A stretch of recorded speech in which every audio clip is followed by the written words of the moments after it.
ഹബീബായ നബി സല്ലല്ലാഹു അലൈഹി വസല്ലമ തങ്ങൾ സ്വഹാബാക്കളോട് ചോദിച്ചു, അലാ അദുല്ലുക അലാ ബാബിൻ മിൻ അബ്വാബിൽ ജന്നah. സ്വഹാബത്തെ, ഞാൻ നിങ്ങൾക്ക് സ്വർഗ്ഗത്തിലെ ഒരു മനോഹരമായ വാതിലിനെ കുറിച്ച് പറഞ്ഞു തരട്ടെയോ? സ്വർഗ്ഗത്തിൽ ഒരു വിശാലമായ അനുഗ്രഹത്തിന്റെ വാതിലുണ്ട്. അതൊരു പ്രത്യേകമായ വിഭാഗം ആളുകൾക്ക് വേണ്ടി അല്ലാഹു സംവിധാനിച്ച പ്രവേശന കവാടമാണ്. ആ കവാടത്തിന്റെ പേര് തന്നെ ലാ ഹൗല വലാ ഖുവത ഇല്ലാ ബില്ലാഹ്. ഇതാണ് ആ കവാടത്തിന്റെ പേര് തന്നെ. അതായത് ഭൂമിയിൽ അല്ലാഹുവിനെ സ്നേഹിക്കുന്ന പടച്ചവന് ദിക്ർ ചൊല്ലുന്ന ദാഖിലീങ്ങളായ മുഅ്മിനീങ്ങളുടെ നാവിൽ നിന്ന് വരുന്ന ഈ ദിക്ർ, അത് സ്വർഗ്ഗത്തിലെ ഒരു കവാടമാണ്. ലാ ഹൗല വലാ ഖുവത ഇല്ലാ ബില്ലാഹ്. നബി തങ്ങൾ എപ്പോഴും തന്റെ ഭവനത്തിൽ നിന്ന് എവിടേക്ക് പോകാൻ ഇറങ്ങിയാലും ഇദാ ഖറജ മിൻ ബൈതിഹി, നബി സല്ലല്ലാഹു അലൈഹി വസല്ലമ തങ്ങൾ തങ്ങളുടെ ഭവനത്തിൽ നിന്ന് എവിടേക്കെങ്കിലും പോകാൻ ഇറങ്ങിയിട്ടുണ്ടെങ്കിൽ ഫഖാല, നബി തങ്ങൾ പറയും, ബിസ്മില്ലാഹി തവക്കൽതു അലല്ലാഹി വലാ ഹൗല വലാ ഖുവത ഇല്ലാ ബില്ലാഹ്.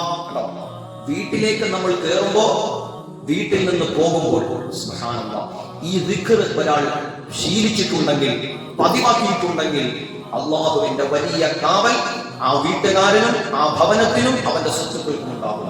ഇത് നബി തങ്ങൾ മുടക്കിയിരുന്നില്ല. പടച്ചവൻ തൗഫീഖ് നൽകട്ടെ. മാത്രമോ, ഈ ദിക്ർ ഒരാൾ ജീവിതത്തിൽ പതിവാക്കിയാൽ ഈ ദിക്ർ ചൊല്ലാൻ പ്രത്യേകമായ സമയം പോലുമുണ്ട്. ഈ ദിക്ർ അതിന്റെ യഥാർത്ഥ ഫലം കിട്ടാൻ പ്രത്യേകമായ സമയം പോലുമുണ്ട്. അത് സുബഹി നമസ്കാരത്തിന് ശേഷം ഒരാൾ ഈ ദിക്ർ വർദ്ധിപ്പിച്ചാൽ അതിന്റെ യഥാർത്ഥ ഫലം രുചിക്കാൻ കഴിയും. സുബഹി നമസ്കാരത്തിന് ശേഷം ഈ ദിക്ർ കഴിയുന്നത് പോലെ തിന്നണം എന്നാണ് മഹത്തുക്കളായ പണ്ഡിതന്മാർ പറയുന്നത്. ഈ ദിക്ർ ആരാണോ പ്രഭാതത്തിൽ തിന്നത്, അവൻ പിന്നെ വിശക്കുകയേ ഇല്ല. എത്ര അർത്ഥമുള്ളത്!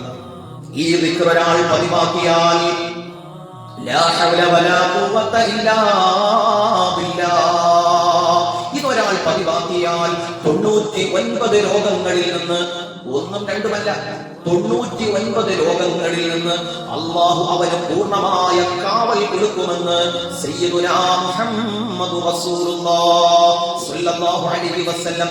എന്നിട്ട് തങ്ങൾ പറഞ്ഞു, ഏറ്റവും ചെറിയ രോഗം ടെൻഷനാണത്രേ, മനസ്സിന്റെ വിഷമമാണത്രേ.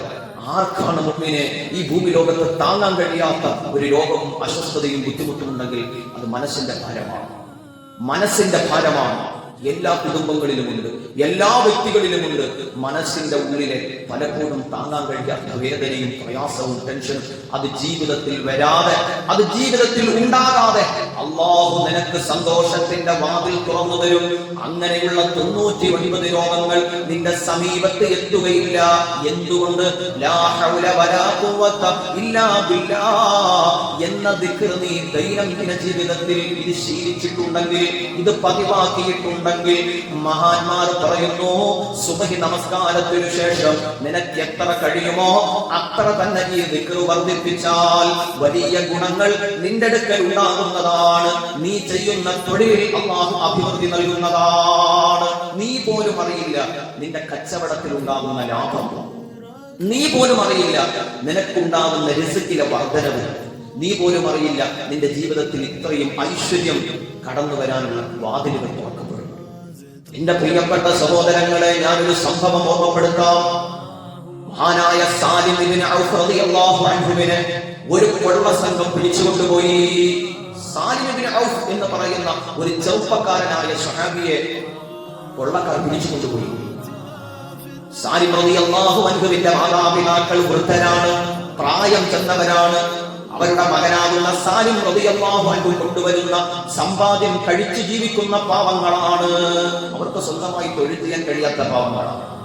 പെട്ടെന്നൊരു സുപ്രഭാതത്തിൽ സാലിമിനെ കൊള്ളക്കാര് തട്ടിക്കൊണ്ടുപോയപ്പോൾ വൃദ്ധരായ മാതാപിതാക്കൾ പഷ്ണയിലായി, അവർ കട്ടപ്പാടിലായി, മനസ്സിന് ദുഃഖമായി, വേദനയായി.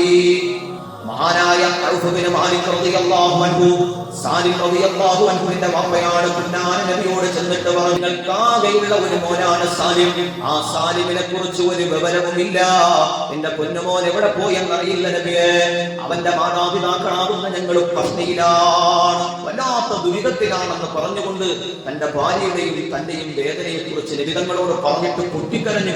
പൊന്നുമോൻ നഷ്ടപ്പെട്ടുപോയി, ഏക മോനാണ്, ആ മോന്റെ ചെലവിലാണ് ഈ മാതാപിതാക്കൾ ജീവിക്കുന്നത്, അവൻ ഭക്ഷണം കൊണ്ടുവന്നിട്ടില്ലെങ്കിൽ അന്ന് പട്ടിണിയാണ്. എത്ര ദിവസങ്ങൾ കഴിഞ്ഞു മാതാപിതാക്കൾ കഴിയാൻ. പുന്നാര നിമിതങ്ങൾ ഔഫ് ബിൻ മാലിക് റളിയല്ലാഹു അൻഹുവിനോട് പറഞ്ഞു, ഔഫേ ഇത്തഖില്ലാഹ്, നീ അല്ലാഹുവിനെ സൂക്ഷിക്ക് ഔഫേ, നീ പടച്ചവനോട് കൂടുതൽ അടുക്ക്. എല്ലാ പ്രശ്നങ്ങളും തുടങ്ങുന്നത് പടച്ചവനിൽ നിന്ന് നമ്മൾ അകലുമ്പോഴാ, ശരിയല്ലേ? എല്ലാ പ്രശ്നങ്ങളും തുടങ്ങുന്നത് പടച്ചവനുമായുള്ള നമ്മുടെ ആത്മീയ ബന്ധം, ഹൃദയത്തിന്റെ ബന്ധം, മനസ്സിന്റെ ബന്ധം നഷ്ടപ്പെടുമ്പോഴാണ് എല്ലാ വിഷമങ്ങളും ഉടലെടുക്കുന്നത്. വിഷയങ്ങൾ ഉടലെടുത്തതിന് ശേഷം പിന്നെ പ്രയാസപ്പെട്ട് കരഞ്ഞുകൊണ്ട് വീണ്ടും അള്ളാഹുവിലേക്ക് നമ്മൾ ഓടാൻ ശ്രമിക്കുന്നു. ഹബീബായ നബി തങ്ങൾ പറയാണ്, ഔഫ് ഇത്തഖില്ലാഹ്, നീ അല്ലാഹുവിനെ സൂക്ഷിക്കുക. എന്നിട്ട് നബി തങ്ങൾ പറഞ്ഞു, വഅബ്സിറൂ ലാ ഹൗല വലാ ഖുവത ഇല്ലാ ബില്ലാഹ്. അബ്സിറുൽ ഹൗതലത, ഹൗതലത്ത് എന്ന് പറയുന്ന ദിക്ർ വർദ്ധിപ്പിച്ചോ ഔഫേ, നീ പറയുന്ന ഈ പ്രശ്നത്തിന് പരിഹാരം ഉണ്ടാകും, നിന്റെ മനസ്സിന്റെ വേദന മാറ്റിയിട്ടും നിനക്ക് സന്തോഷത്തിന്റെ വാതിൽ തുറന്നു വരും എന്ന് സയ്യിദുനാ റസൂലുള്ളാഹി. എന്താണ് അതിനുശേഷം നടന്നത് എന്റെ പ്രിയപ്പെട്ടവരെ? മഹാനായ ഔഫ് റളിയല്ലാഹു അൻഹു തന്റെ ഭവനത്തിലേക്ക് കടന്നു ചെന്നു. പൊട്ടിക്കരഞ്ഞുകൊണ്ട് തന്റെ പ്രിയപ്പെട്ട പൊന്നുമോനു വേണ്ടി രോദനത്തോടെ ജീവിക്കുന്ന ഭാര്യയോട് പറഞ്ഞു, പ്രിയപ്പെട്ടവരെ, ഹബീബായ നബി തങ്ങൾ നമ്മളോട് പറഞ്ഞിട്ടുണ്ട് ഹൗഖലത്ത് എന്ന ദിക്ർ വർദ്ധിപ്പിക്കാൻ. അവർ രണ്ടുപേരും ഈ ദിക്ർ ധാരാളം ചൊല്ലി അല്ലാഹുവിനോട് ദുആ. ഈ സമയത്ത് കൊള്ളസങ്കേതത്തിൽ പൂട്ടിയിടപ്പെട്ട മഹാനായ സാലിം റളിയല്ലാഹു അൻഹു ഒരു രാത്രിയിൽ സാലിം റളിയല്ലാഹു അൻഹു അദ്ദേഹത്തെ തട്ടിക്കൊണ്ടുവന്ന കൊള്ളസംഘത്തിൽപ്പെട്ട ആളുകൾ മദ്യപിച്ച് കൂട്ടാടി രസിച്ചും രമിച്ചും അവർ രാത്രി ഉറങ്ങുന്ന നേരമായപ്പോ മഹാനായ സാലിം റളിയല്ലാഹു അൻഹുവിനെ രക്ഷപ്പെടാനുള്ള വഴി തുറന്നു കിട്ടി. അദ്ദേഹം ഉറങ്ങിയ കൊള്ളസംഘത്തിൽ നിന്നും അവരുടെ ഇടയിൽ നിന്നും സാലിം റളിയല്ലാഹു അൻഹു എഴുന്നേറ്റ് ഓടുകയാണ്. ഓടുന്ന സമയത്ത് ആ കൊള്ളസംഘത്തിലെ ആളുകൾ അവർ മോഷ്ടിച്ചു കൊണ്ടുവന്ന, അവർ കവർന്നു കൊണ്ടുവന്ന അവരുടെ സമ്പാദ്യങ്ങൾ മഹാനായ സാലിം റളിയല്ലാഹു അൻഹു തന്റെ വീട്ടിലേക്ക് കൊണ്ടുപോവുകയാണ്. ആയിരക്കണക്കിന് ആടുകളും ഒട്ടകങ്ങളുമാവുന്ന ഒരു വലിയ മൃഗങ്ങളുടെ ഒരു ശേഖരം തന്നെ മഹാനായ സാലിം റളിയല്ലാഹു അൻഹു തന്റെ വീട്ടിലേക്ക് പറിച്ചു കൊണ്ടുപോയി. പ്രഭാത നേരമായപ്പോ, സുബഹിന്റെ നേരമായപ്പോ മഹാനായ ഔഫ് എന്ന് പറയുന്ന പ്രിയപ്പെട്ട വാപ്പയും ഉമ്മയും തങ്ങളുടെ വീടിന്റെ പുറകിൽ എന്തോ വലിയ മൃഗങ്ങളുടെ എരമ്പൽ ശബ്ദം കേട്ടിട്ട് അവർ വാതിൽ തുറന്ന് പുറത്തേക്ക് നോക്കുമ്പോ തങ്ങളുടെ പ്രിയപ്പെട്ട പൊന്നുമോൻ ആയിരക്കണക്കിന് സമ്പാദ്യങ്ങൾ ലഭിക്കുന്ന വലിയൊരു മൃഗങ്ങളുടെ കൂട്ടവുമായിട്ട് അദ്ദേഹത്തിന്റെ വീടിന്റെ മുന്നിൽ നിൽക്കുന്നു.